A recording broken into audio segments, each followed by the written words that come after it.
Magandang buhay mga kabukids, kumusta? Sa video na to ay pag-uusapan natin ang kahalagahan ng vitamin A, mga pagkain kung saan po natin ito makukuha, at mga sakit o kondisyon kapag kulang po tayo sa bitaminang ito. Let's go mga kabukids, pag-usapan na po natin. Nakakatulong po ito sa kalusugan ng ating mata.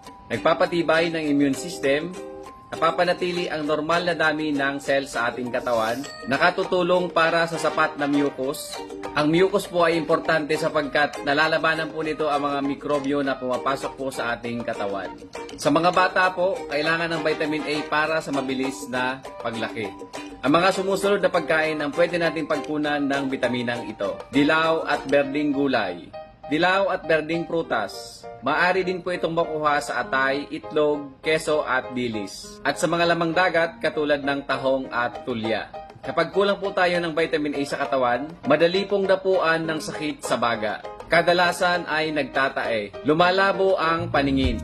At sa mga bata, lumalala po ang tigdas. Sobrang mahalaga po ng bitaminang ito. Kaya as much as possible po mga kabukids, kumain po tayo ng mga pagkain binanggit ko po kanina.